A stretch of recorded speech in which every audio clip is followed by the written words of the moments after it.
Hi everyone, welcome to my channel. Welcome to this reading on the Virgo new moon.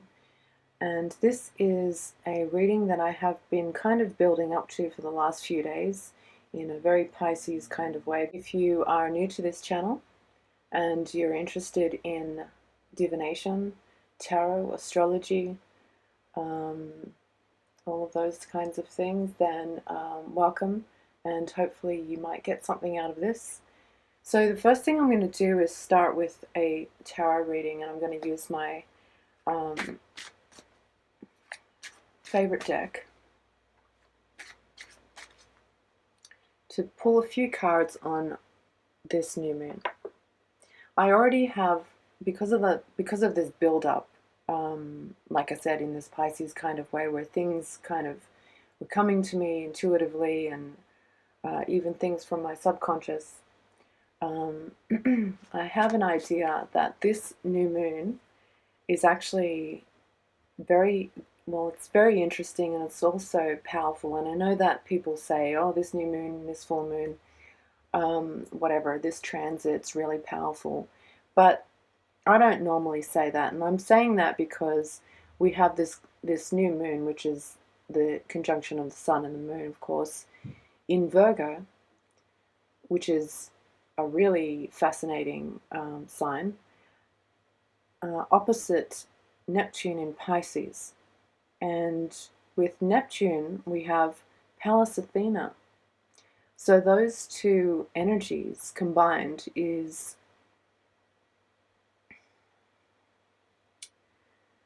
a strategic sort of dissolution of certain things, which I will get into as the reading goes along. But yeah, so far I feel like this new moon is the beginning of a process within the individual. What is the message for this new moon in Virgo? We have the Empress,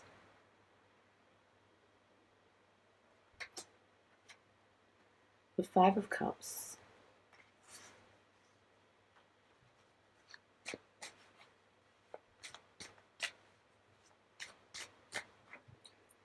the Three of Pentacles,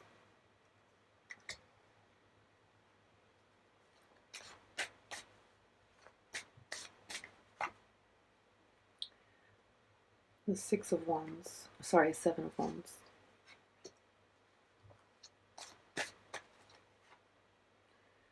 the Nine of Pentacles,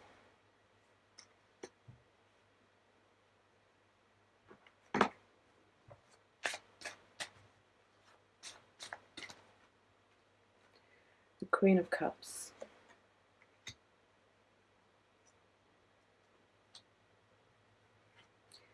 the thing that I'm getting so far with this is obviously the Empress is a very creative energy. It is an archetype of nurturing, creativity, childbirth, abundance, growth, harvest, and she is contemplating this Five of Cups and this Three of Pentacles. This loss, there's a loss here. And I think through this loss, once we recognize what that is, what is causing within ourselves some sort of sense of disappointment, or because if you are familiar with Virgo energy, it can be very critical of things because of disappointment. And so the Empress here in this tarot reading is focusing on this disappointment, this loss, but also what can be rebuilt. What is the crack in something that we're trying to give birth to? To recognize that, identify that. And once we identify that, recognize it, we can take on the challenge, Seven of Wands,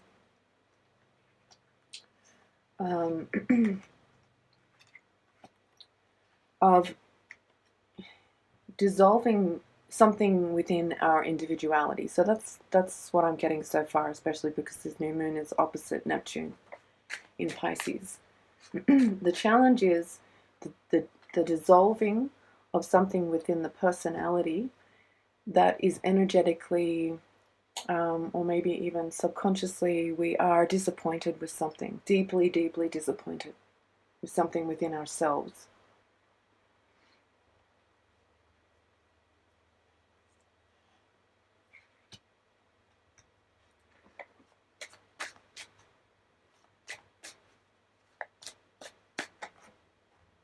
And there we have the Queen of Swords.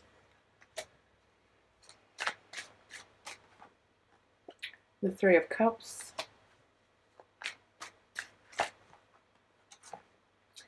And the Two of Swords. So there's a level of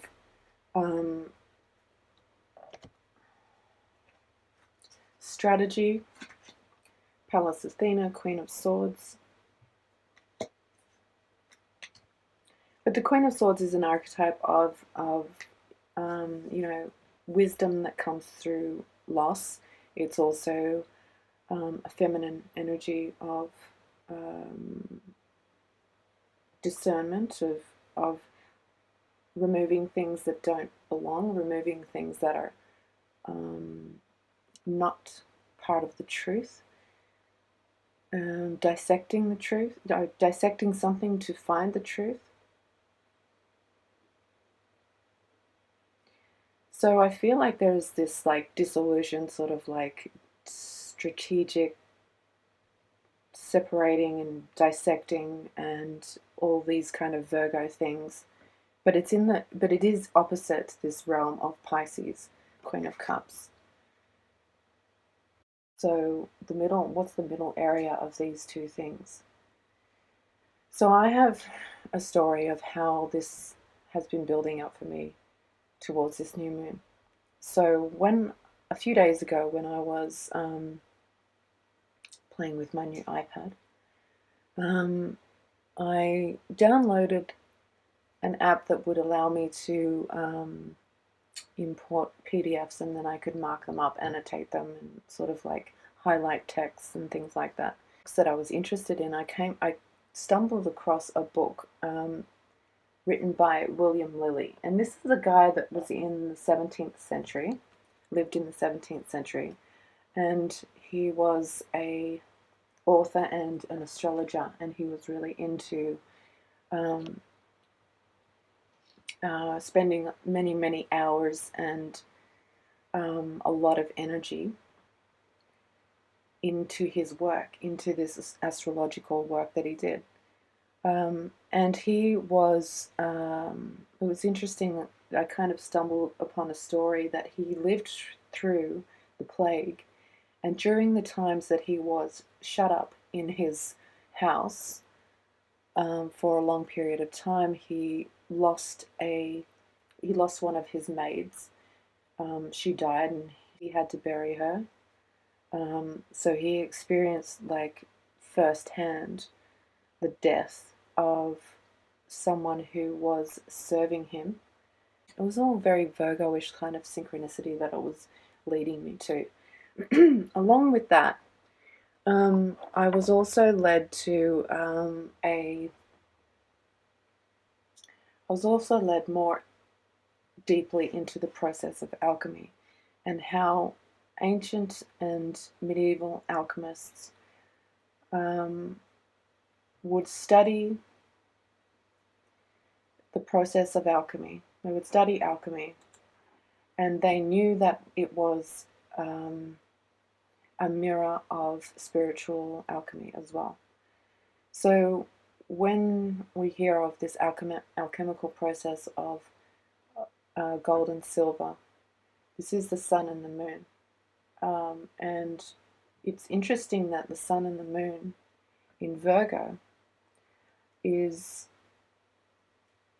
in an opposition with something that is a planet of dissolution or dissolving something. So I'm going to focus on some of the other aspects that are more challenging in this new moon, this new beginning, because I have the Seven of Wands here with the Nine of Pentacles.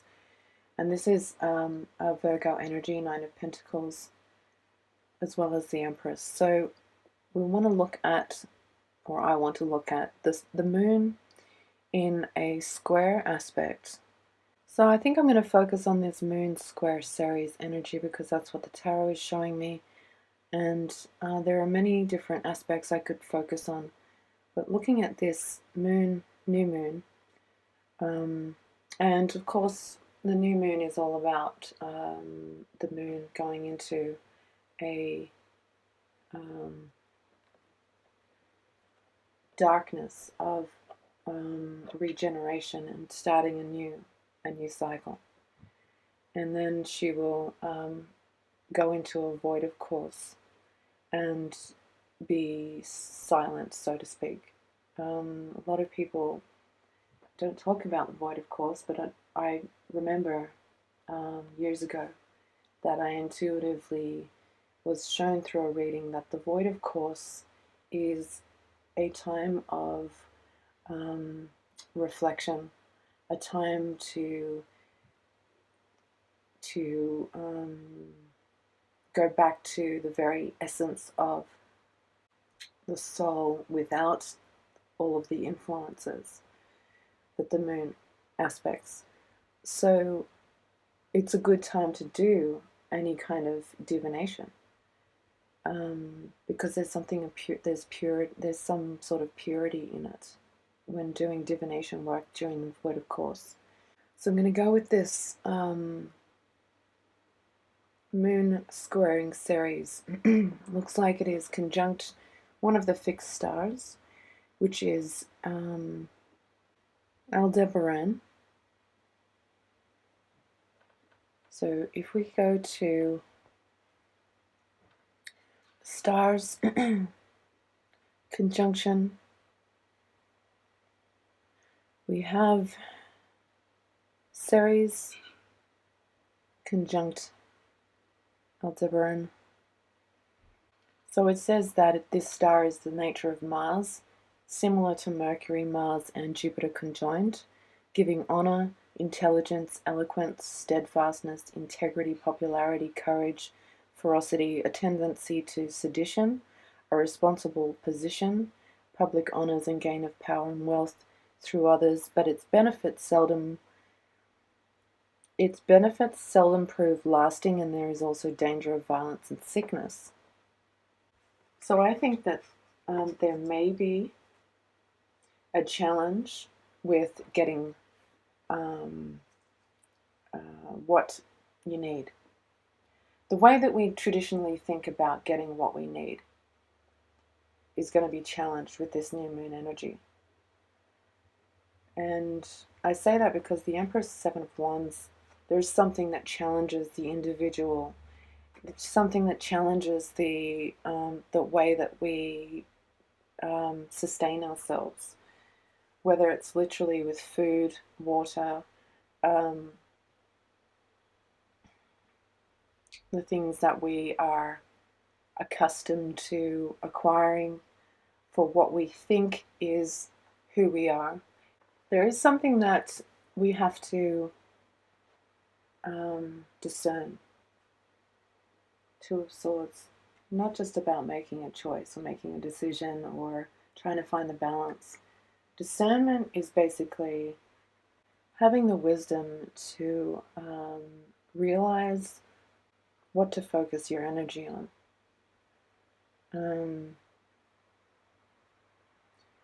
And there are things that I think that we should be focusing our energy on that have a lot to do with the physical world at the moment. Zoom in more on the opportunity that I feel like this new moon is alluding to, because we do have Uranus in Taurus, which is trining this moon, this new moon. This is innovation within the physical plane, things that we can basically make ourselves. I think that there's a lot of message in here about what we can basically skillfully, Nine of Pentacles, skillfully craft ourselves. Also growing different things. the image that I'm getting in my mind is a mortar and pestle, like a big one. And this image, I feel, is about what can we skillfully craft ourselves that is not reliant, Uranus, Taurus, squaring Saturn, Aquarius, not reliant on a supply chain.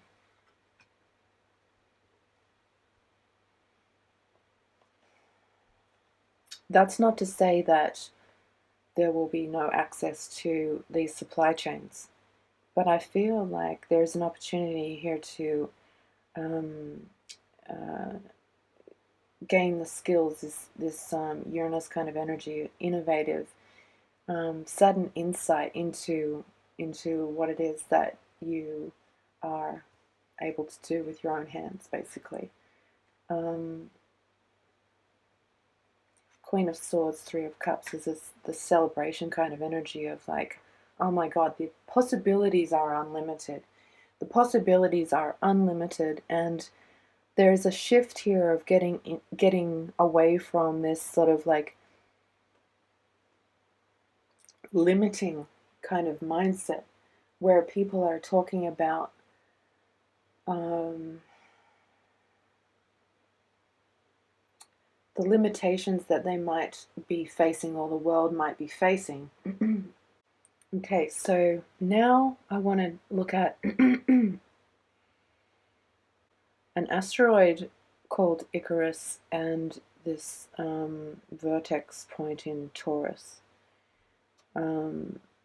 This Uranus energy that is conjunct this vertex point, I know that it's not an exact conjunction, but considering that it's in this new moon and this Icarus in Capricorn.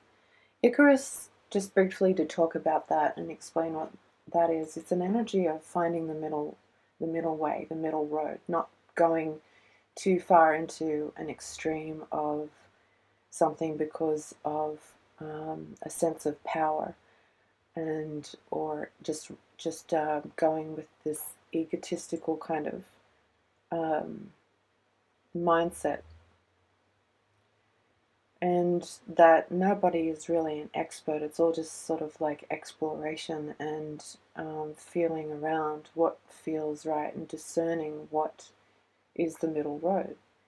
Like, that's why I don't understand this whole division of extremes. People are very attached to their extreme points of views. Like, they're either all the way on one side of the fence or all the way on the other side, where it's like those of us who prefer to kind of stay in the middle and take the good from both sides.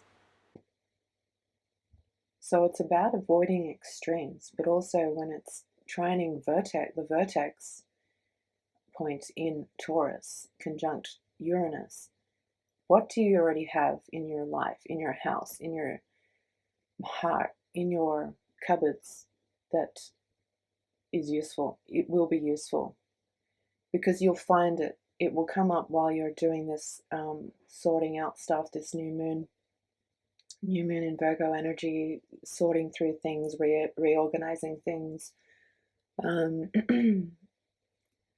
really kind of focusing in on the details of something. During that process, you will find something tangible to work with, to escape, basically, and that goes back to the Icarus um, mythology, to escape confinement, because in the mythology, Icarus is the son of Daedalus, and Daedalus was a egotistical but yet very skilled craftsman, and made pretty much anything, invented a lot of different things. And stuff happened where they ended up confined to a tower, Icarus and his father.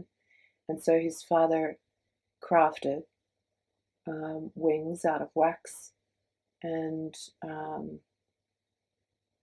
feathers from birds flying by. And they he made these wings, and he was smart enough and intelligent enough to create something that would benefit and assist the escaping of something.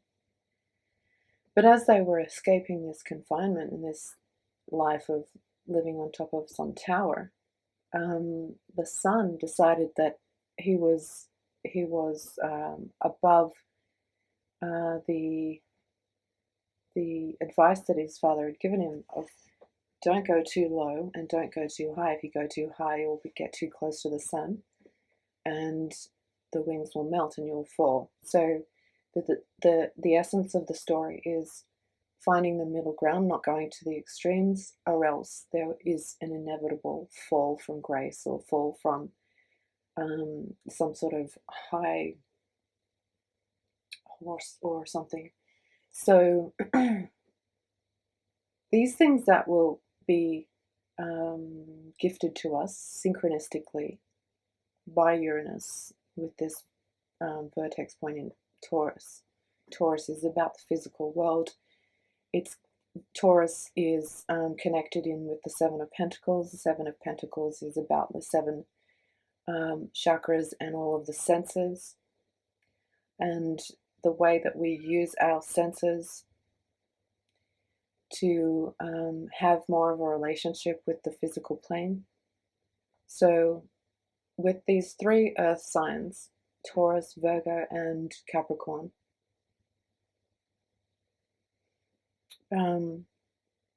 basically activating, because this vertex point is there, I feel like there's an activation of Uranus basically activating that. This activation in the earth energy, which is in a harmonious kind of way. And going back to this thing about the deep disappointments, I think that that's why this new moon is about work, because we're going to face something where we could actually sabotage this new beginning, because we are so focused on the loss of something, when the loss of whatever it is for you served a purpose. It served a purpose of a transformation within your personality. And maybe, because everybody's at different levels of ascension and different levels of soul evolution and all of that, a lot of Ceres is in Gemini. A lot of people might be talking about where they are. And we have to have understanding and intelligence. It is conjunct that fixed star of the energy of having sort of a steady intelligence and compassion for this group of people. So you might be working through Pentacles. You might be working with a group of people or in a partnership where you're not on the same page as far as where you're at in your life. And I think what I'm trying to say here is that we may have lost things in life, or felt like we've been a victim because of that disconnect between ourselves and another person or whatever it is. And to focus on that loss would really be it would be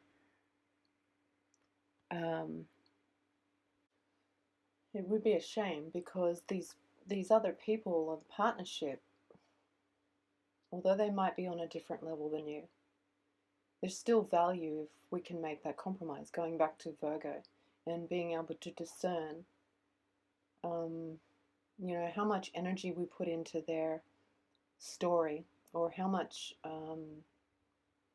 we serve them as opposed to serving our own soul path and following our heart.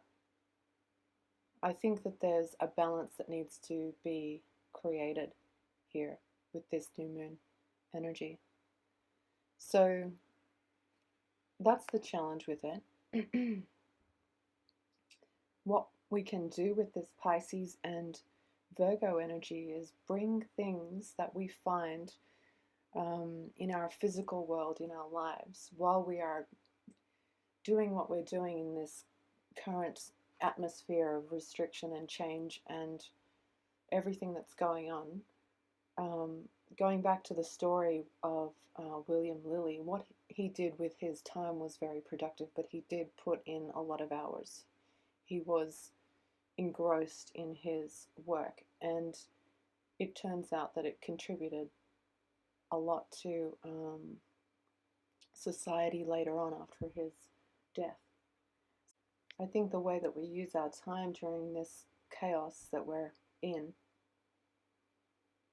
is where the focus should be. Nine of Pentacles. Following your heart, doing what you want to do, creating this new thing, this new beginning. Accepting that other people might not be at the same level as you or at the same kind of understanding of your own spirituality. And that is completely not a reason to feel like you can't have a relationship with them. So we can have a relationship with people who are in the extreme of one thing or the other. We don't have to join them in their extreme, and we don't have to shut them out either.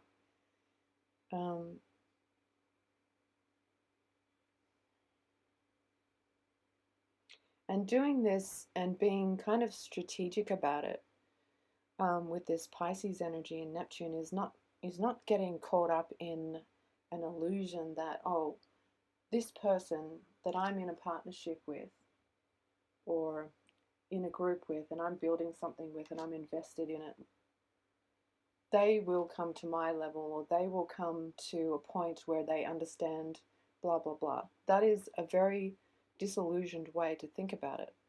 And I say that because we have this Neptune. It's like, be careful of these like ideas and making plans that won't eventuate or come to fruition because they're based on a void of feeling disappointed. So rather than doing that, it's saying face the disappointment, because it goes much deeper than whoever you're in a partnership with or whoever you're working with right now. It goes much deeper than that. It's a disappointment about something within the personality. Creating this balance, avoiding extreme thinking, avoiding making extreme plans, or giving too much energy to friends or people or partners that are more inclined to be really focused on something that is too far on one side or the other. And creating your spiritual, like I said in the last reading, we see these signposts, and these signposts are synchronicities, intuitive things that come to you. Following those signposts lead you to creating a plan of action, because we have Mars basically also in an opposition with Neptune, which is another big thing. And I don't think that I will really talk about that because I want to focus more on the new moon. But it is part of it because it's in an opposition with the same energy, this Pallas Athena, Neptune. So the things that will come to you synchronistically while you're sorting something out, while you're going through an old cupboard or old stuff or reorganizing something, you will be gifted with something that is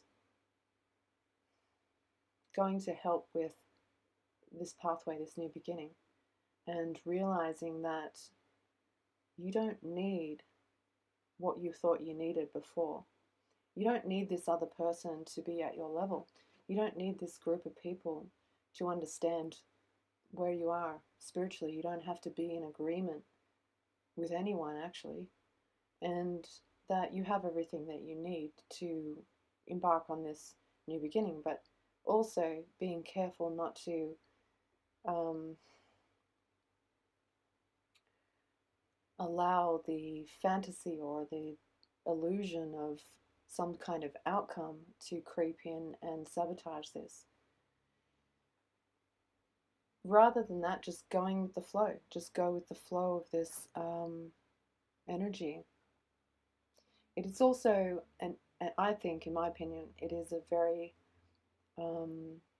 excellent energy to make a talisman. And basically, a talisman is using your mind and your soulful insights with astrology to create something in the physical.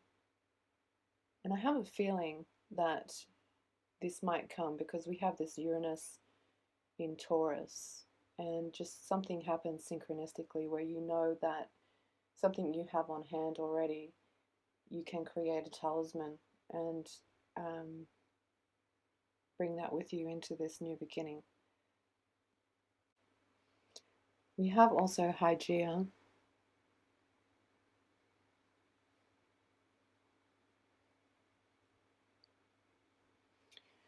conjunct this moon, and Hygeia is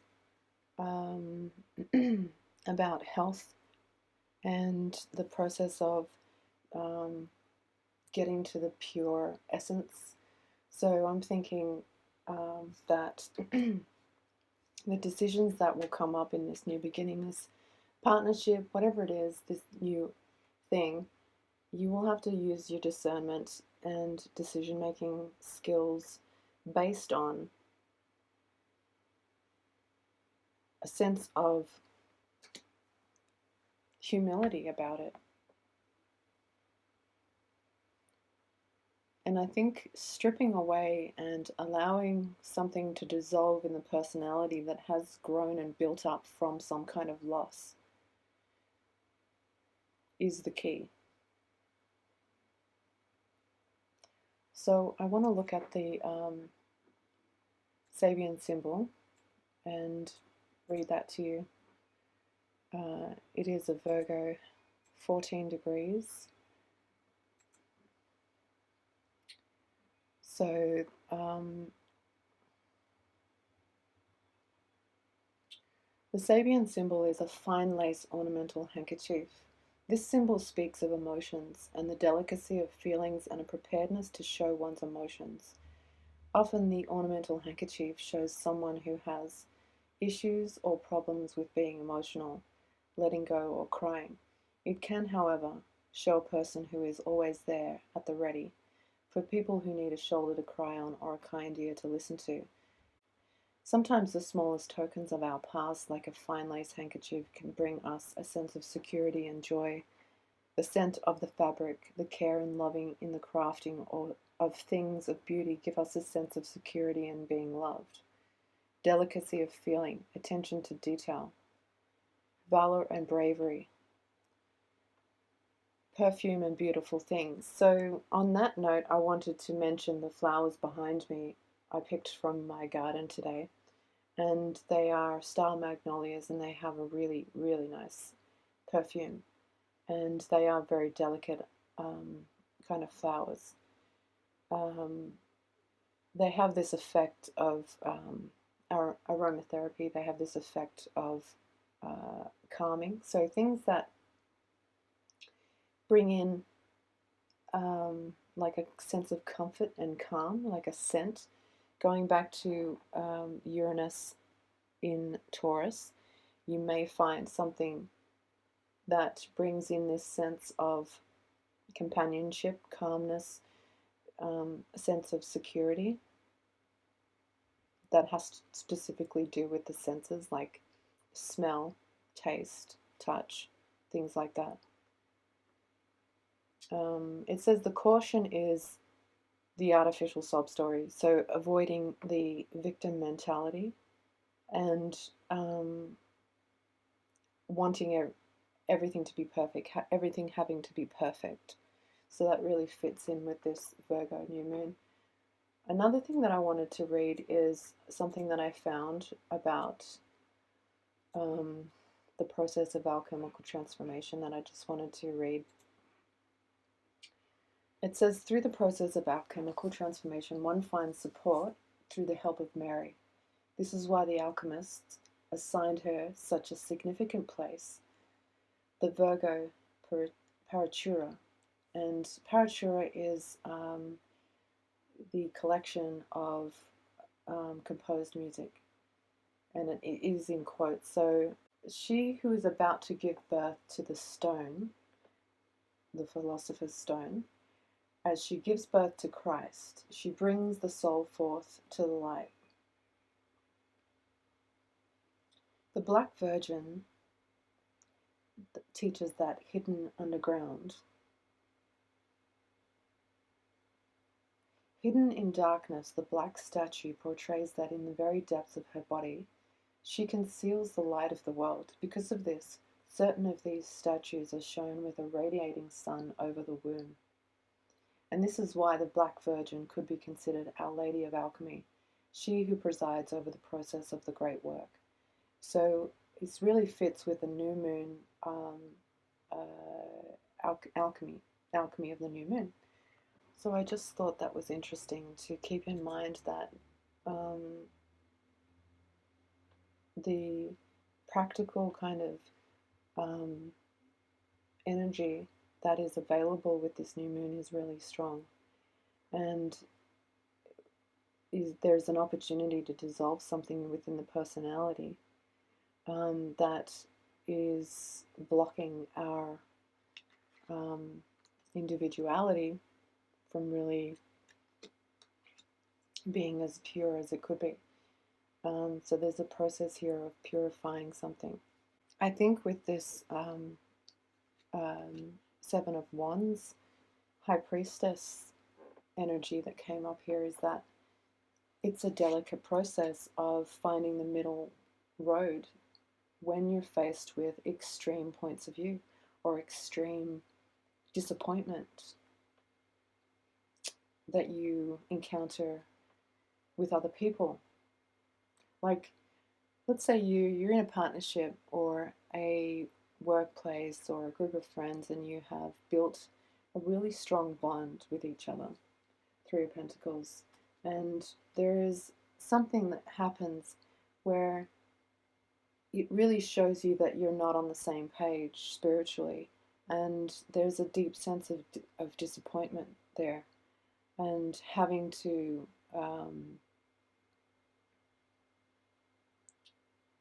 put in some effort as far as how much energy you're going to focus on this partnership and the repairs, the improvements that need to happen.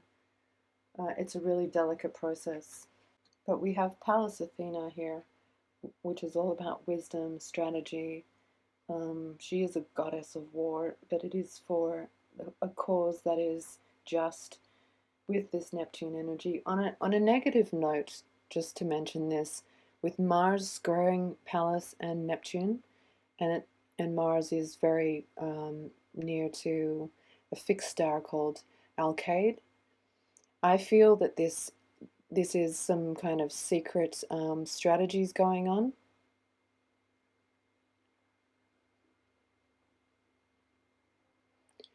And only time will tell what that is. I mean, on a world, global kind of thing. But on a positive note, the things that we can do in our private time, our hermit time, our sixth house kind of energy is make plans with the help of the divine, with the help of our higher self. Like, this Pisces Virgo thing is all about bringing the spiritual into the physical. So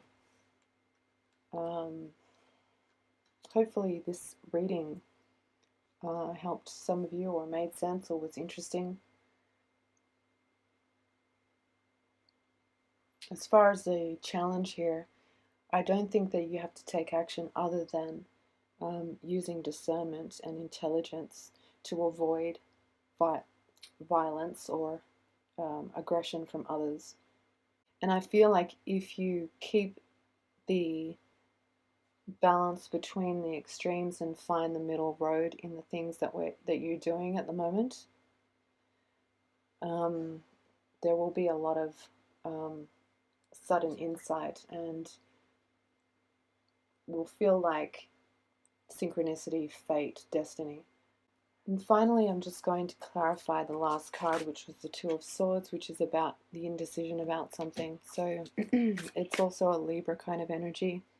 And we do have Mercury in Libra, as well as Venus in Vesta. The Hierophant,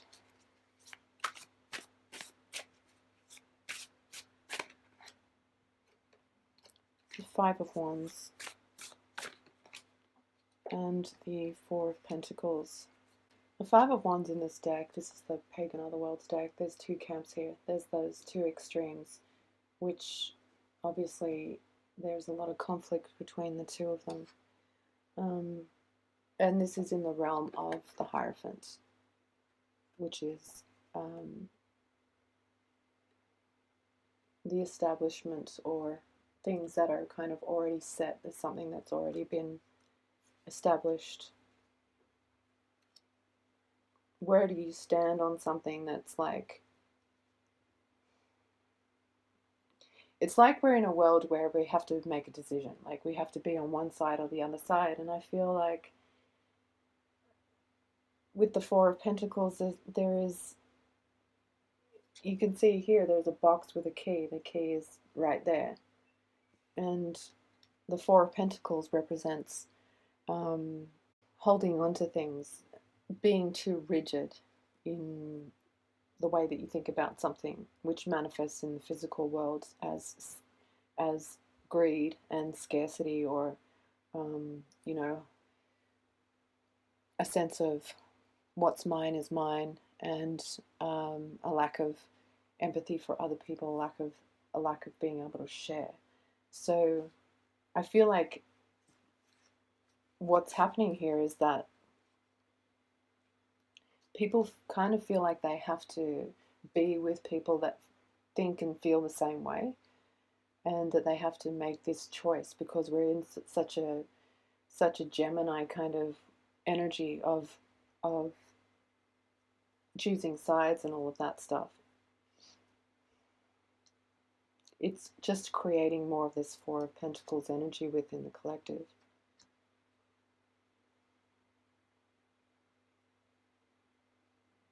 And it's all because of this Hierophant.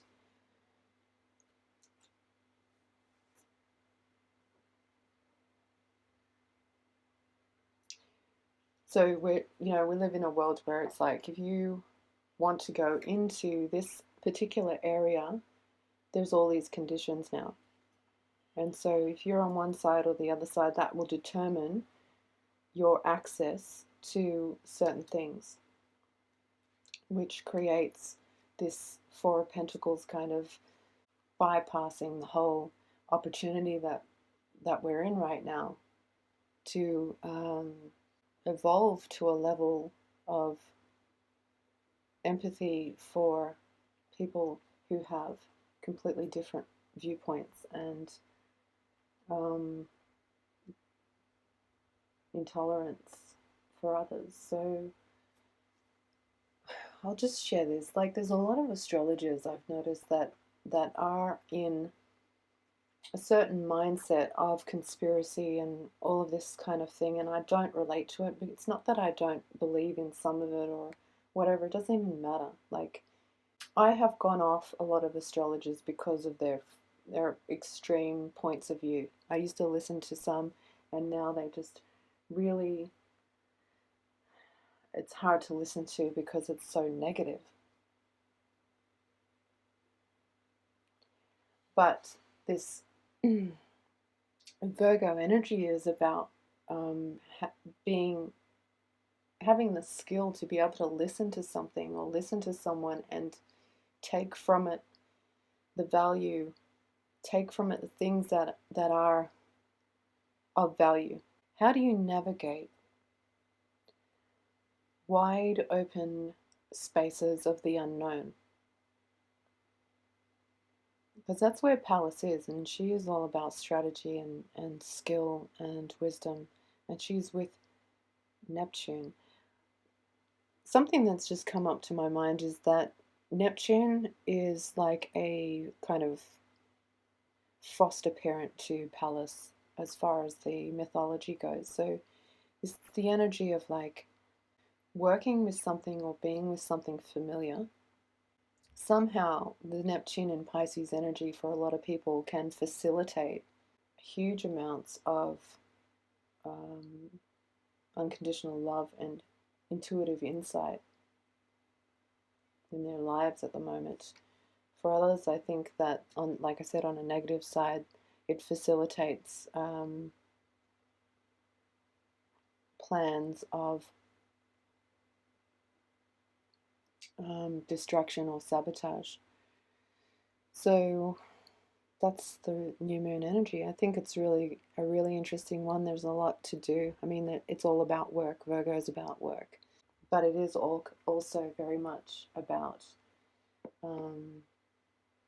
the alchemist, spiritual alchemy, and being able to basically bring things of your higher self into your physical world. The new beginning that you're about to go into, or something that you've started, you have to do that. You have to do the work to bring the spiritual into the physical, and not expect a perfect partnership and kind of erasing the disappointments of the past. It's not going to be perfect, is what it's saying, and so the work is going to have to be done in a way that is not going to be destructive. And also, there's something about relying on yourself as well. Relying on yourself and not giving too much, not sacrificing too much of your energy, and having a balance between how much you serve and how much you actually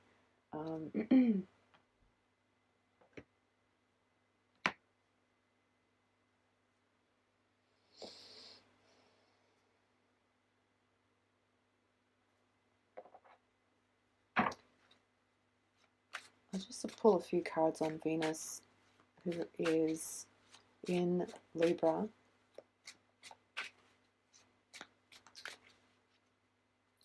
making a trine to Jupiter.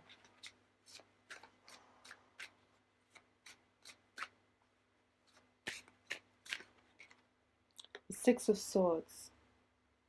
So again, about the signposts, the things that make sense. It's a very Libra kind of energy of needing to find the way forward in a way that's logical, it makes sense. And here is the Ace of Wands, the new beginning, the conception of something.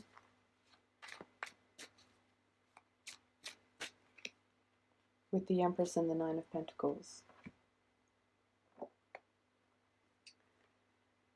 So the Empress, the Nine of Pentacles, it's a birthing within the soul, within the individual, it's a birthing from the soul within the individual on the physical world, whatever new beginning you're getting into. This trine to Jupiter is going to expand this deep desire